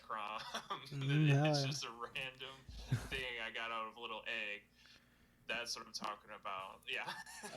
I got Pokemon Go recently downloaded again. Beautiful. Dude, I've Oh. deleted it and downloaded it like 3 times. Oh man. Pokemon Arena just came out for the Switch, right? Arceus, yes. Yes, and I've heard generally good things about it. I have my own thoughts about it. I'll wait for whatever Arceus 2 is, when it doesn't look like it's on a Game Boy. Just personal preference. But Pokemon Go, just personal preference. But Pokemon Go does bring up a specific memory with Juan. I don't know if you remember this, but me, golf cart, and driving people around, playing Pokemon Go around Lake Lawn. Oh yeah. Did I ever take you around and hit all the Pokestops with me? We only did that once. We only Yeah, did that I once, did but that. we talked about doing it again. That was height of my Pokemon Go was as a bellman at Lake Lawn. Well, I was on I was on my phone all the time. You hit up every stop like every 10 minutes. Like yeah. Yeah, absolutely. Well, that's what kept me going. They told me, get out there, just be ready to help guests whenever you can. And in my side seat, I had Pokemon Go going. Just catch. Parked out at Yeah. random. Oh hell patch of no. grass. Looking for that Snorlax. Snorlax, right? You probably got a lot of strong water types near Lake Lawn. I think so, yeah. But like that, I think I home because my bad. That was a summer job, and then I Wasn't went able to school, keep and then up. My phone was busted. Yeah. You wore out the battery that summer. So how do you feel about the I Pokemon did. movies? I you seen any fucking Pokemon? love the Pokemon movies. The when I was Mewtwo growing one up. is The Lugia, Oh. like Lugia. Well, I don't remember that specific movie where. Pokemon 2000. with Yes, Lugia? I thought that's the one, dude. Has to be like my favorite Pokemon movie. Like The one before that, the first one with the clones and the Mewtwo and Mewtwo. what's the one. what's Yeah, the that one was where dope, too. Ash turns into stone and Pikachu that's the starts first crying? one. Yeah, Yeah. God Powerful. damn. Yeah. the Bro, tears. I didn't realize I could I felt the loss of Ash. Yeah. Mhm. I was like, damn, I've been watching this motherfucker try to be the best of all time, and this is gonna lose to a fucking Pokemon. I blame my abandonment issues on that now, because like after that I watched the Titanic, and like just like watching like the grief and death. Like, all right, those guys are gonna come back, right? Right. Yeah. No, and like realizing like holy shit, like people just died like that. Yeah, and all Young thanks boy. to Ash Ketchum. Let's throw it out to Jay. What's your favorite comic book cartoon as well as movie? You know what? Fuck it. Doesn't even have Just to be leave it comic book open-ended. related. Yeah. Yeah. What are some of your favorites, Jay? So, comic book cartoon, I can't think of anything specific. If you want to talk about cartoons in general, and I'm going to throw a little anime in here. Obviously, big My Hero stan right now. Love and Demon Slayer. Oh hell yeah. My Hero Love and Academia, Demons. dude. I fucking love that show. Yeah, no, it's so good. It gets the a bad last rap. wore on me- What? How? What? You guys don't know this? Bad rap? My Hero? No, that's like the My goat. goat. intensity, Jay. You guys don't know about this? No. No, what rap does it get? Yeah. Okay, so My Hero Academia, for those who don't know, who are casual fans who already tuned out, is a show about teenagers in high school with special abilities, and they're trying to stop bad guys, right? It's like Hogwarts. Very Hogwarts, very X-Men, but like it's anime, so it's Yeah. like very over the top. The fan base actually gets a very bad rap, which I found out, I think through, I think it was literally through Instagram. Like I was just like, oh, I wonder if there's any like My Hero pages to follow. And the issue with My Hero is that because they are teenagers, grown men and women will sexualize these characters Ah. and put them in like write fanfic. Oh, and- Rule 34. Yeah. but I guess a big majority of the fan base does this, and like most anime sexualize characters. My Hero doesn't really do it that much No. compared to a lot of. Comparative to other anime, they do not. But compared to normal cartoons, as the rest of the world outside of Japan knows it, especially mainstream American media, they do.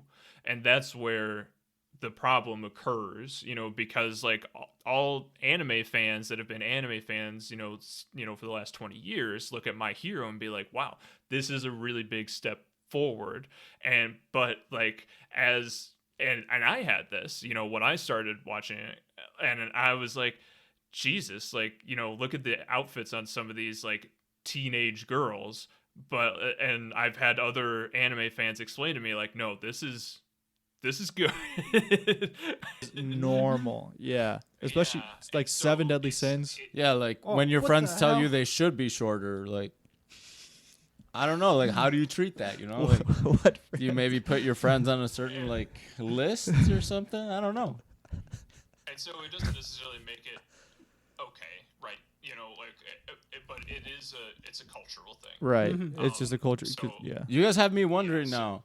Did I, like, miss this? Was Naruto and Pokemon pretty... No, I would say What the both hell? of those are pretty like calm in terms of. Did they have, you- like, some sexual undertones? that Are you just went kidding over me? my head? Misty was rolling Oh, around with a shit, you're gang of right. bad boys. Dude, Misty made me discover what sexuality was when she I was ran way away younger than from I home? should have.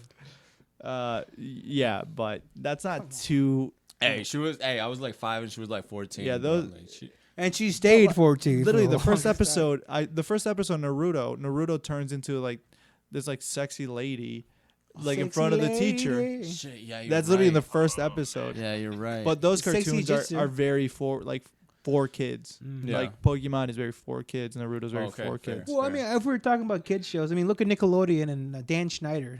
There was a whole bunch of sexual innuendos. So whether it's animated or real life, they're gonna get hit. They do it a And little I'm bit. not saying we should sexualize kids. I'm not, No, I think that's Whoa, what whoa, I whoa, got whoa, at least. Wait Can a we minute. clip that, please? That is what I got. I'm not yeah. saying we should do that. He's just Supposed saying to. we shouldn't stop. What would you say your favorite? Let's go. If that's your favorite anime, what's your favorite cartoon and a favorite movie? So cartoon, I would probably say Avatar: The Last Airbender.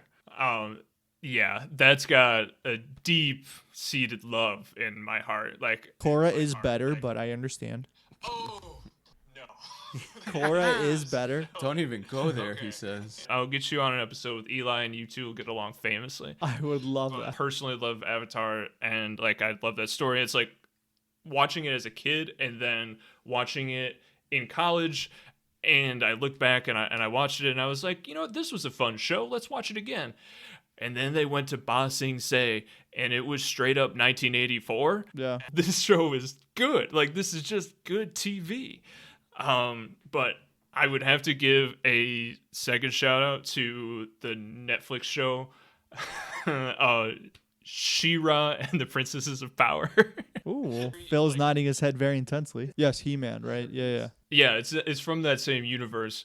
But yeah, like it was a show that like definitely like it was so feel good. Like I just loved all the characters and I loved everything about it, just like and how they handled the story. It was touching and it was moving and it had really strong, impactful messages. And that's for me as a 26-year-old white guy, and I could just see. Are you heterosexual? Yeah. Okay, so that even hits even harder. I know. This guy. I'm as plain can be, and this this show still made me cry, and just like thinking about this impact that like that if I ever have children, like that is a show that is going to be what they watch, because like I want them to have that positive impact. Yeah, man, you're selling that shit well. I'm about to go home and watch it. Please do. It's a very good show. Say the title again for anybody who may have missed She-Ra? it. She-Ra and the Princesses of Power. It's a Netflix show. It ran 4 or 5 seasons. It's just incredibly touching, incredibly empowering, And yeah, like, and you have What kind of animation style was this? Was this anime or it's like on more of Netflix. an It's- American style? it's more American. It's a 2D animation style, but it's fantasy. So you live in this fantasy world. There are powers. There are people that aren't humans. And wizards and sorcerers and things like that. And so there's a little bit to like go along with there. But if you can parse through that stuff and parse through the cheesiness and some of the cheesy jokes, it's very good. I dig it a lot. So I plug it whenever I get the chance. We talked about one of the characters on the show a couple seasons ago, and yeah, absolutely. I definitely have to check that absolutely out. love it. And also, since you're an Avatar fan, have you read the Kyoshi books? I have not. No. Highly they're free on Audible, so I'd recommend checking those out. Yeah, That's cool. 2 books, Okay, both yeah. really good, both canonical. So Ooh. yeah, I'll definitely have I'd to check recommend, that highly recommend those. What about your favorite movie? What about Or a few. You can give us. yeah, a two yeah, or give us three. give us your Mount Rushmore. Yeah, there you go. Yeah, absolutely. So I would say favorite comic book and like one of my favorite movies of all time is Guardians of the Galaxy. Oh hell yeah! And soundtrack. That Guardian- soundtrack. I Oh, mean, Dude, that soundtrack slaps. the soundtrack defines my music style. Like, You know what? Yeah. Actually, the soundtrack is reminds me of work too much because I work like with a lot of guys who's like that was like their era. You know what I mean? Yeah. And that's just they just The Eagles. blast AC/DC all day, like the Eagles, like you Yeah. said, like I'm 80s not hair in band, love. Little 10cc. Meatloaf. Like, Oh my god. I think for me, like, I've never had just music taste. Period. Like in high school, like I listened to the same 10 songs over and over again, and even today, like I listen to the same 100 songs over and over again. Like I have a very hard time like reaching out and like finding music that I like on my own. All of it comes from media. And in 2014, so when this movie came out, the year I graduated high school, this movie gave me that. Like it made me realize that music can be more than just something that happens in the background. And it lifted it up and amplified that movie so much that it really impactful for me, and just like fell in love with the characters. And I mean, this black cat here, his name is Star-Lord. To find a cat to adopt, and there was a whole crew. There was Star-Lord and Groot and Gamora. Obviously they had all come in together, and this guy cuddled up right to us, and one of my favorite characters of all time. And so yeah, like had to get him. So I hate to take this off track, but what's your opinion on the video game that just came out of the Guardians of the Galaxy, which is like in a similar style of the Avengers game? Have you checked it out by Square? I haven't played it. No, I've heard it's very good. It's definitely something that I could play in the future. It's not necessarily something I'm looking for right now, but that's definitely on like a backlog somewhere. I hear aesthetically, it's very beautiful. Yeah, see, that was the thing that threw me off watching the trailer, because I looked at it and I was like, these aren't my Guardians. Like, what is happening here? Like, where's the Right. grunge? Yeah, exactly. And it threw me off, and it's like, you're only playing as Star-Lord, you can't play as the other characters. Mm-hmm. But I would want to be Groot or the little raccoon Or primarily. Batista? Yeah. As opposed Much to better than the Avengers. Marvel's Avengers. A lot of people were very down on it. I played the demo and the beta and stuff, and I was like, I'm not a live service kind of guy. Such a shame because Yeah, that's one I of the was gonna few say. games that we've gotten. I mean, the Spider-Man PS4 and PS5 Miles Morales version did very, very well, and people really love those. And The Batman Arkham series? yeah, well acclaimed.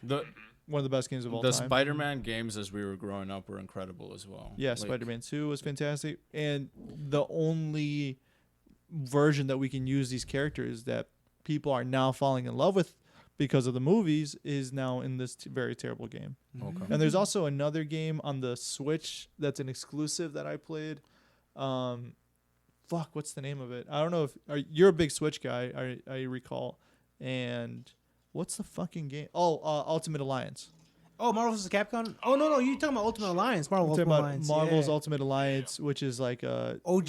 That was a run yeah. around, beat 'em up. It's a Yeah. very like kid forward game. Like Yeah. it's very easy to Just beat pick up the up bad guys, and literally just waves of button bad guys. mash. And so it's fun to play for like a couple hours, and then you're kind of doing You're the like, "What's the same point?" shit over and over again, and you're like Hack and pressing slashing. A until you can press Y, then you press B until you, and it's So it's a shame that these are the video games we have so far, but hopefully, like the movies, they get better. Especially with VR. Ooh, daddy, they have that Iron Man VR. Yeah, that came out. I heard it got pretty good reception. Not great, but good. Yeah, I think it's just the yeah. What about Philly Phil? What about another movie or cartoon or anime? I love Batman growing up, right? But as much as I love Batman, doesn't hold a candle to Dragon Ball Z. I was a big DBZ guy. Big DBZ boy. Right? And I have the PS2 games, Dragon Ball Z Budokai Tenkaichi 2, Dragon Ball Z Budokai Tenkaichi 1, Dragon Ball Z Budokai Tenkaichi 3. All those three ones. What'd you call me? Well, then that's the holy grail for video games, right? And and the story of Dragon Ball Z, it's that the copy and paste of like the Better version of Superman. yeah, essentially the main protagonist just has to get stronger to beat the bad guy. I get that's a cliche and overplayed concept, but I'm a pretty dumb guy. I love simple But I things. feel like it's cliche because Dragon Ball has done it so well. Oh yeah, Bro, I mean, fucking even- My Hero, which we just talked about, went viral, a year ago because they made the main protagonist look like Super Saiyan. Oh, really? Do you not remember this? Deku. Deku went like... You're talking about the movies, right? No. It was in the The season overhaul fight. 3 finale. He like ends up going like Super Saiyan. And everybody was like, oh, he looks exactly like Goku. Well, I mean that's the foothold that all these other animes have essentially have to live up to. Like you said, can't put a candle up to. Mm-hmm. And unfortunately, that just doesn't translate over to the movies. The live action movie Dragon Ball. Terrible. I think They it's look pretty- terrible, bro. I saw the trailer for that shit. Oh my god. I like Dog shit. There are some movies where you just watch the trailer and you can just tell this looks like trash. Like that one, you're gonna hate me, bro. But the last Matrix they just pulled out, like.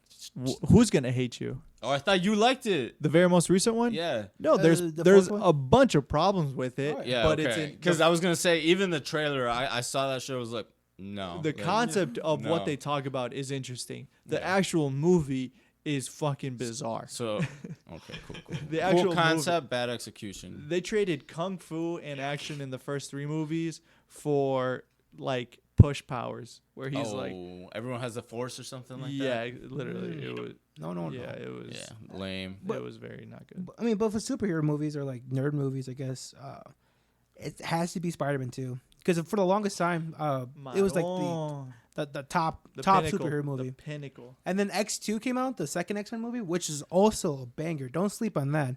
Of like the Hugh Jackman Wolverine movie, X2. Oh, paron. And then you got the Dark Knight, right? The Dark Story Knight, wise. Batman Begins, and then The Dark Knight.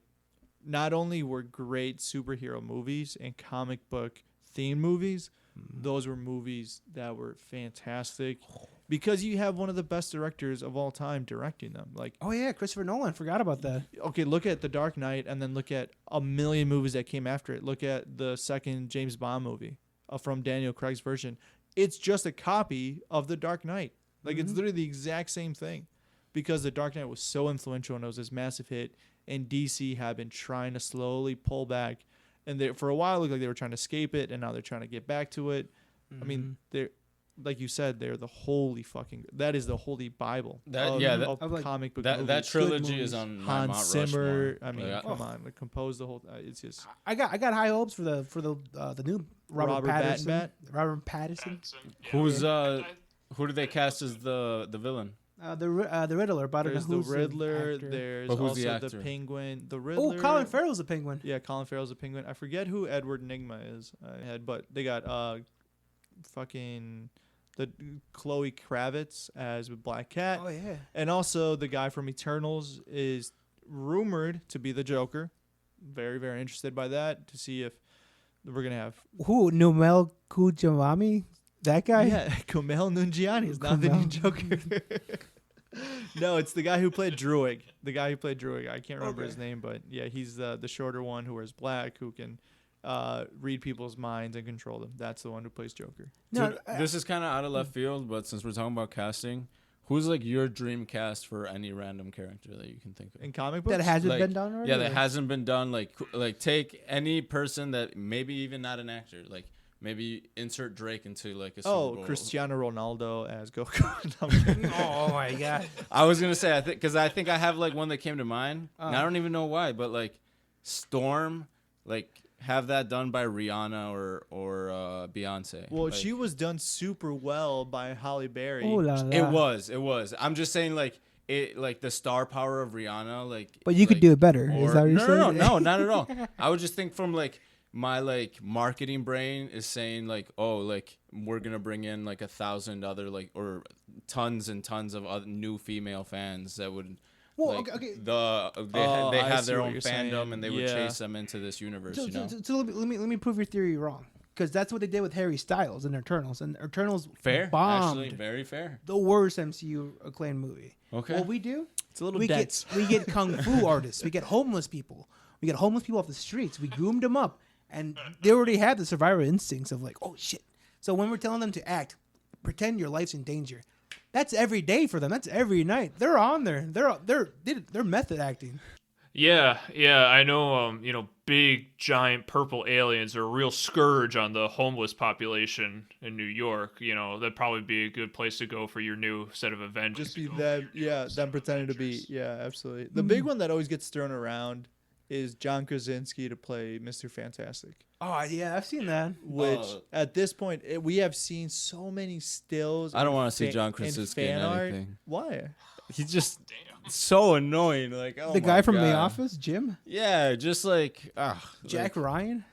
Yeah, the Jack Ryan movies are the most annoying ones. Like, He's not it's in the just- Jack Ryan movies. He's in the Amazon series. I know. Like it was just.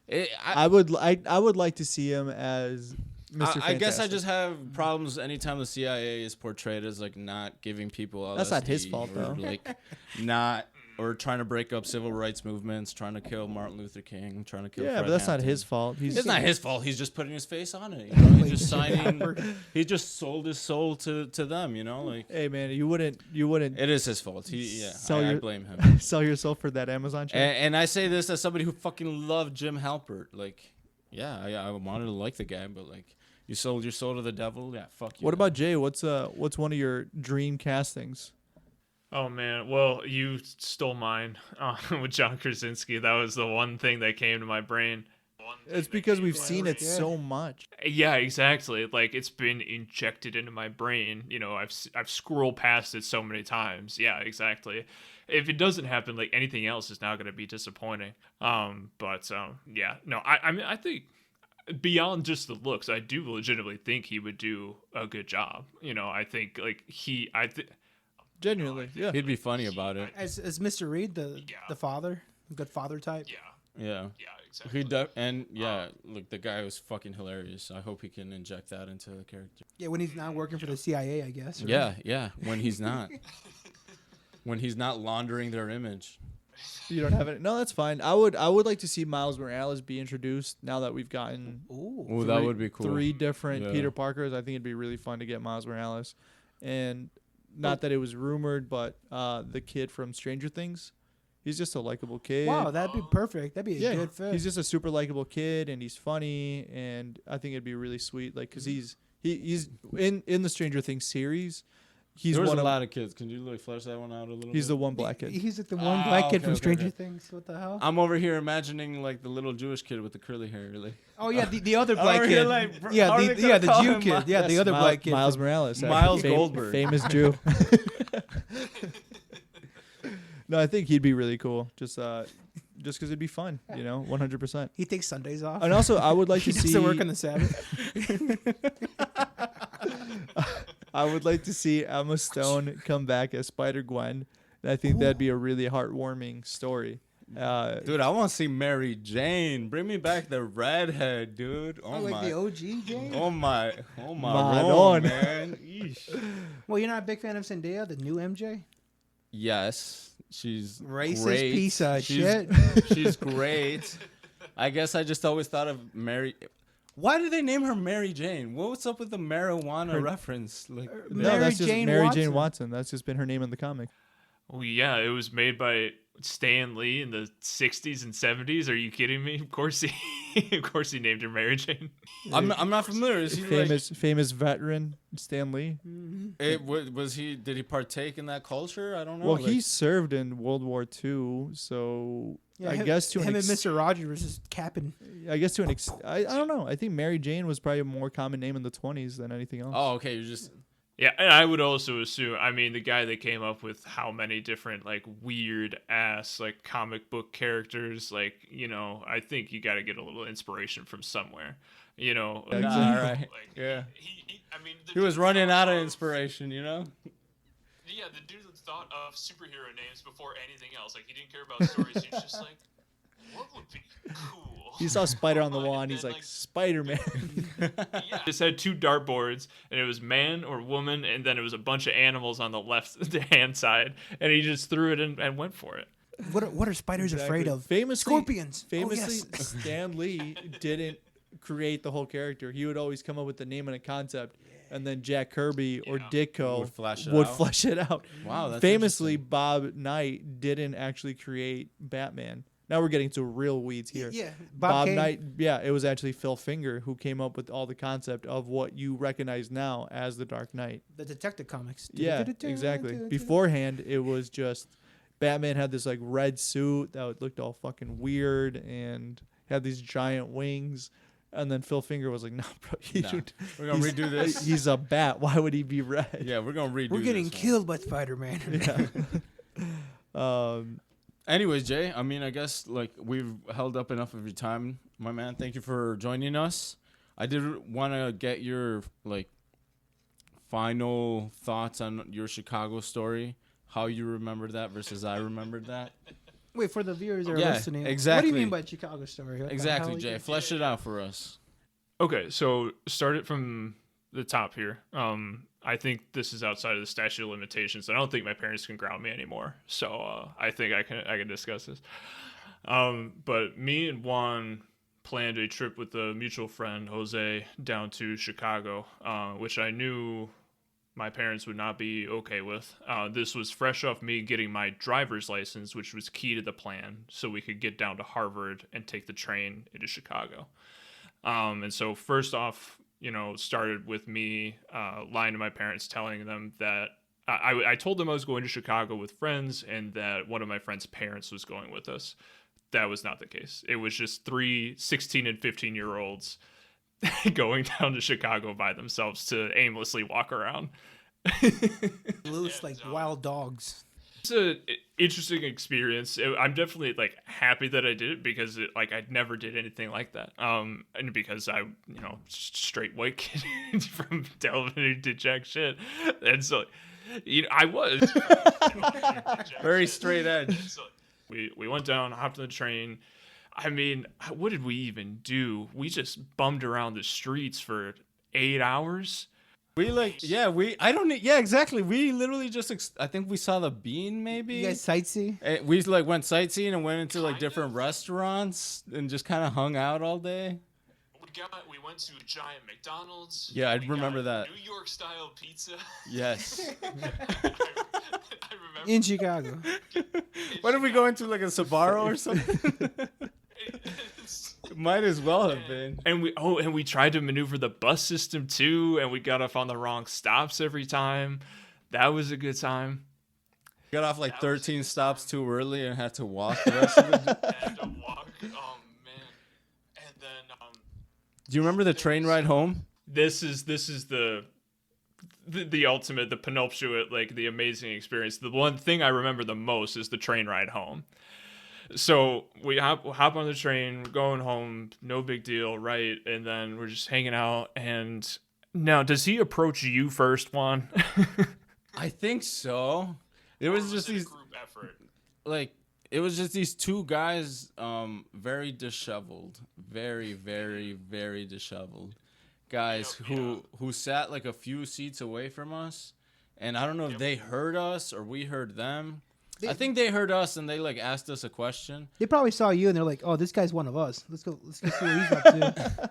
I think one of the things was being like a 16-year-old kid. Like I also I think we might have been talking about like the amount of homeless people we saw in Chicago, because like that was a totally new experience to me. Like I don't go to the city. Like, you know, like it was strange to me. And so I think we might have been having a conversation about that. And so then I think these other two guys looking very disheveled, probably looking back, it's at night, probably inebriated, you know, coming up to us, deciding to chat us up. And what did we talk about with them? Dude, so the way that things kind of started getting like interesting with them is they started talking to us about God and Jesus. And they gave, and one of the guys, dude, we were like honest. We were like, me and Jose we were like, we're never gonna see you again. Like, we'll just tell you, like, yeah, we don't like actually like believe in that stuff. Like, we just kind of said that very like calmly, like, but straightforward. And then he just sold us even harder, dude. And then he pulled out his Bible, dude. Let me give you guys some background story. Before they started telling us this, they told us that they lived in Palatine, one of the train stops. Yeah. And that they told us that they quite literally lived in some woods by a cornfield in a tent. Oh, I don't remember that. Yes, I remember that. They were homeless people who lived in the woods in a tent. And they were telling us these stories about how sometimes people fuck with them and like tear up their stuff, burn it, all sorts of random stuff, right? And we were just hearing, oh, that's terrible, this and that. And somehow the conversation eventually like shifted to Jesus and God.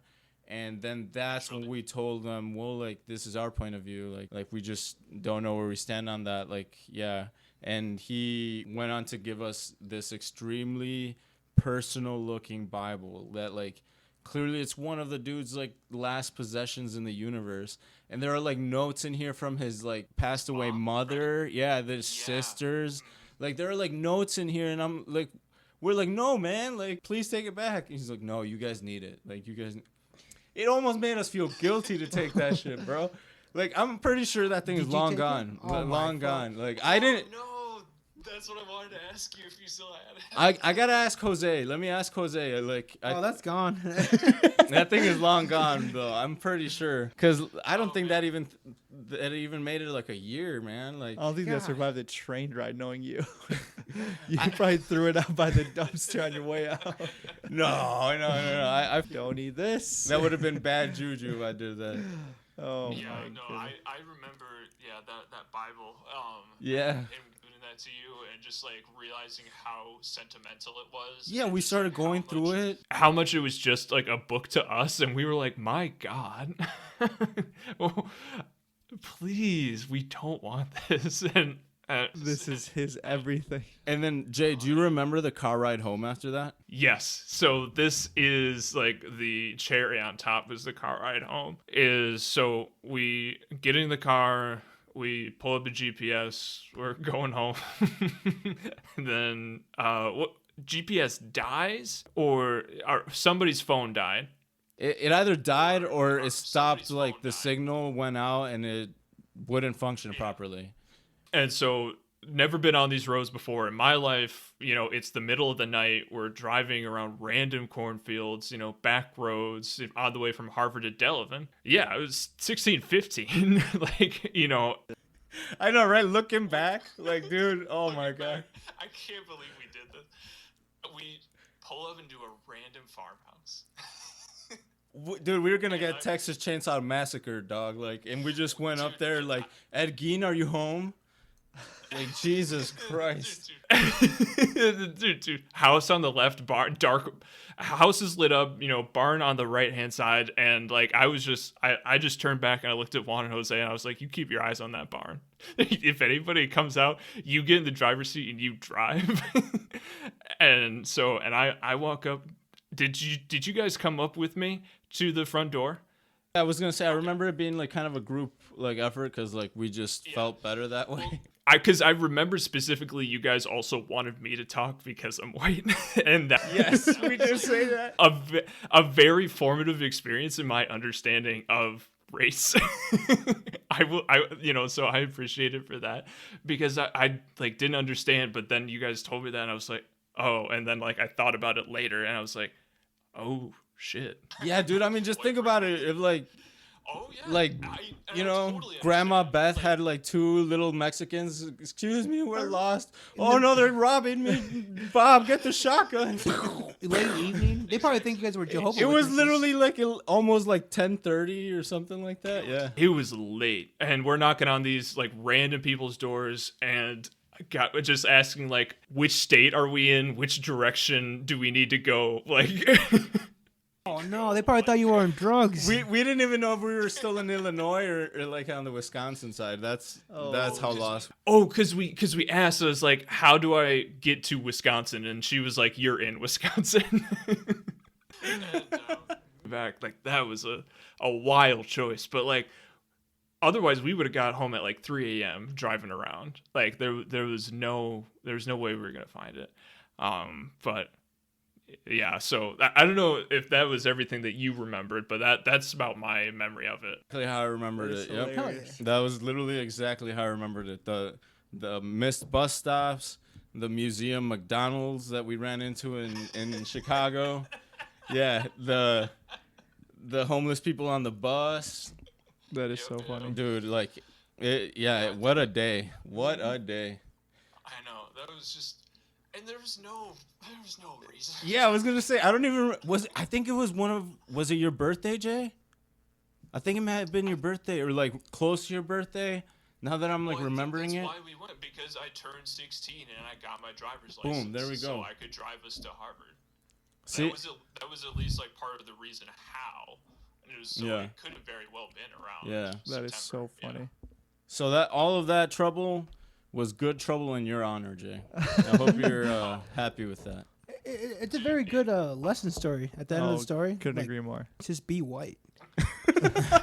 If you're Moral in of trouble, the story. if you're in trouble, just go be white, dude. Yeah. It's not that hard. Couldn't Go. agree more. Couldn't agree more.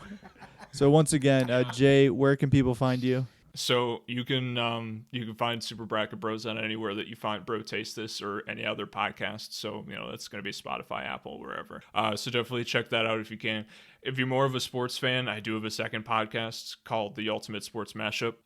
So if you're into sports history, definitely check that out. If somehow you survived all this nerd talk and you loved the sports talk earlier, Ultimate Sports Mashup is going to be your place. But if you love the nerd talk, Super Bracket Bros is where you're going to want to be at. And you can find either podcast on Instagram or Facebook if you do want to follow us on social media. But thank you guys so much for having me on. I have been hoping Juan was going to ask me to come on since the day he told me this podcast existed. I'm dead serious. Like he told me about it and I've been so excited to listen to as many episodes of yours as I can, and so I'm a huge fan. So thank you guys so much. Oh, that's awesome. yeah. That means a lot to us. Hey, it's Thank been a you, great Jay. hang. Thank you. Great hang. Yeah, thank you, Jay.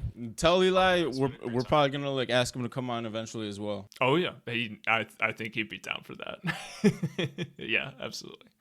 Well, thank you so much for joining us, Jay. It was you can tell the experience, the 100 episodes compared to the 20. The experience shows. The experience Can't definitely fake shows. that. Exactly. So everybody, Hey, thank you so much. Go check out Super Bracket. Go check out Ultimate Sports Mashup.